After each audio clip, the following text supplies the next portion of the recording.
they need flaws. They need to be damaged or broken or problematic in some way. You need to build into any sitcom. You want to build in stuff that will give you stories. What you don't want is a character who's done too. I see a lot of sitcom pilots come through where it's the world does something to the characters. It's terrible because their life is battered from the world from this side and that side and that side, and things mount up and it just gets like a worse and worse day for them. And you get why that happens, because when you watch a sitcom, particularly a very well-crafted one, it feels like that's what happens. That is what they feel like. Oh God, the world conspires against them, because you're with the character and the character feels that the world is conspiring against them. But if you look at your Basil Fawlty's, your David Brent's, Del Boy, whatever, they're the cause of their own demise. They're always the cause of their own problems. It's about the built-in ironies of the character that you want to... Basil Fawlty wants his hotel, and he wants it to be... He wants, a quieter life, and he wants, B, a better class of clientele. He wants to be part of an upper-class set. He's got aspiration, but his aspiration is a problem when he doesn't actually have time for people or any real interest in people. What he wants to do is suck up to the rich and treat the working class badly. That's his flaw. That's his problem. Del Boy isn't talented enough to become a millionaire. He isn't really gifted enough to make those kinds of deals. But he's determined to try, and he thinks there's a shortcut. So not knowing what's wrong with you, not knowing what your problem is often a lot of what works for a lead sitcom character, and indeed for secondary characters. But flaws, damages, things you can explore, things that can cause stories to happen. Structure's vital. Structure's absolutely vital. Everything, the shape of a joke has structure. It has a payoff where hopefully you've set up you've justified everything that happens, but the reveal is still surprising. So coming to do, an example I use a lot is Del Boy falling through the bar. Now, there's a surprise element to that, of just, you see it coming just a minute moment before it literally happens. But it's built on his arrogance, his overconfidence. He's distracted because the women are interesting. He's on the hunt, and he thinks he's so... Nothing worse than when he's built himself up, and all that build-up, all that build of how confident he can be, how suave he can be, how definitely this is all going to work, which means he stops paying attention to his surroundings. And it's all of the reasons that joke works are in the setup without anyone particularly telegraphing anything. There's a guy wandering behind in and out of the bar and whatever, and all the pieces are there. So from a silly pratfall joke all the way through to entire episodes of beautifully constructed farce. Structure is absolutely vital. The one thing, and I don't know if I'm the first to say this, I felt like I was, and then I saw on Twitter someone else saying it, and I was like, oh, that was my good point. Sitcoms don't have a first act. They don't really have a first act. They don't have a beginning. You have to get the show running, which means you have a first episode, but once a show is rolling, you look at, in particular, things like American sitcoms.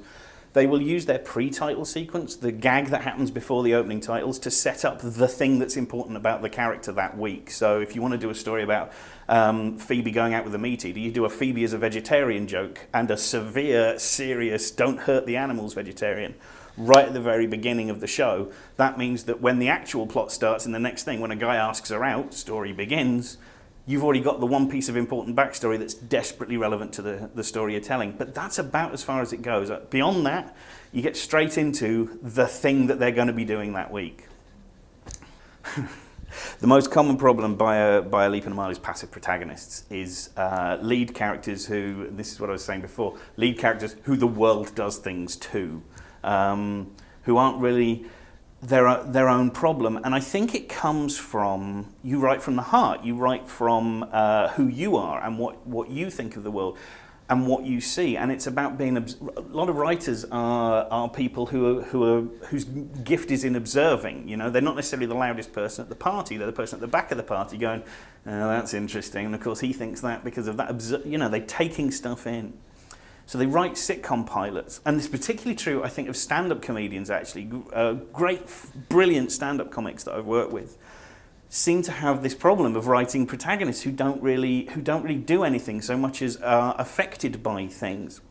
And it's the same thing, because their job is to witness the world, to see it go and see how things function and what people do and the weirdness of behaviour. And it's the difficult guy at the Tesco's checkout and whatever, and come and tell you about it. And it's almost about removing yourself. It's about letting the tale be told. It's about you not really being a character in that narrative so much as a witness. So when both new writers and comics often, when they go to a pilot for the first time, or even the second or third time, there's something in them that just says, let's talk about how annoying the world is. And it's a very, it's kind of a Larry David-y Seinfeld-y. Have you ever noticed? But the trick with what Seinfeld did and what Curb Your Enthusiasm did was it realised that Larry David was the worst problem, that George Costanza is the worst problem to have. There's nothing worse in a situation than being George, than being that venal and self-interested and having that small man syndrome. And as soon as he applies his small man syndrome to things, as soon as Larry David applies his, this won't stand, I refuse to let the world be like this, railing against the world, shouting at the hurricane, that they make the problem worse. They make the situations more difficult, and that's the trick. It's characters who, if you could just let everything be, this day would go so much better for you. It would be a slightly annoying thing at the start of your day, and then it would all just wash away. But it was you, and it happened to you, and because it was you, you made it happen bigger and worse, and it set off a chain reaction of other events. That's all you. That's really the main thing that you want, is that, and it's the biggest problem by far, is loads of gags not supported by a driven protagonist. One of my big problems at the moment with studio audience sitcom is that we are afraid of doing anything more than, it seems like we're afraid of, or don't have the experience anymore, to do much more than the big, loud, shouty version of a sitcom, to do everything very big and with volume.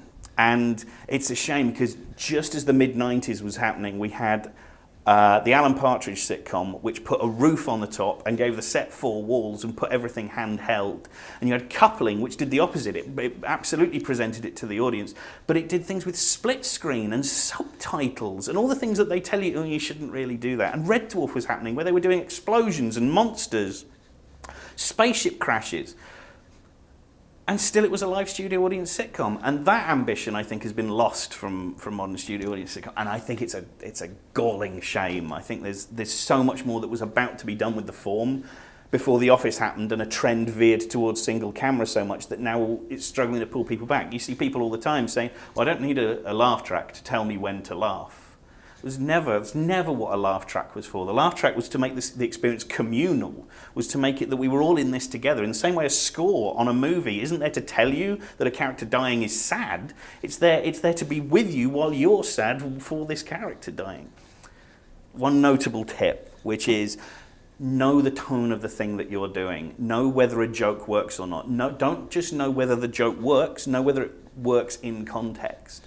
There's this isn't from a sitcom, but there's a Steven Spielberg movie called 1941 where Christopher Lee turns up as a villainous Nazi, and he's threatening the guy under their capture, and he pulls out this device, and it's strung together with chains, and it looks very threatening and terrifying, and the guy shudders, and Christopher Lee walks out of the room and turns it into a coat hanger and hangs his coat on it. They cut the joke from the movie, didn't work. They put it in Raiders of the Lost Ark, gave it to Tote, the villain in Raiders of the Lost Ark, and it works gangbusters. It's now iconically famous. When I was describing it, that's the movie you were thinking of. Why does it work in one movie and not another? There's something about that joke in a madcap comedy where you're already expecting the other shoe to fall all the time, where mad is the default setting, where everything is a bit barking mad and peculiar, where that joke just kind of sits there. Whereas in Raiders of the Lost Ark, because the threat is genuine apart from anything else, because you're supposed to feel the characters are in danger, because part of the thing of that is some of these people might die.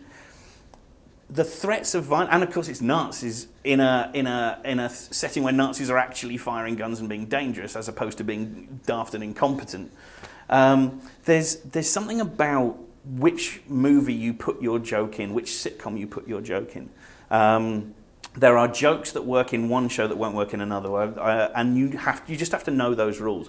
So if you can hit someone in the face with a frying pan in Bottom, you can do that 27 times and the character's still going to get up. And if they have a broken nose, they can fix it by doing that.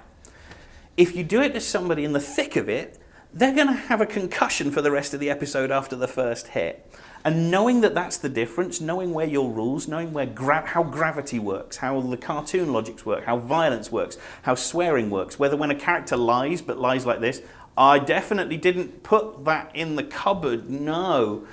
Does that work on other characters, or does everyone else around them go, well, you're blatantly lying? I mean, all of these things are about knowing how your fictional universe works. And knowing how your fictional universe works means you'll know which jokes work and which jokes weren't. And it's so important for maintaining an even tone, for your show feeling solid and real. And I mean real in the sense of you buy into the reality of it. So that's the one I would tell everybody.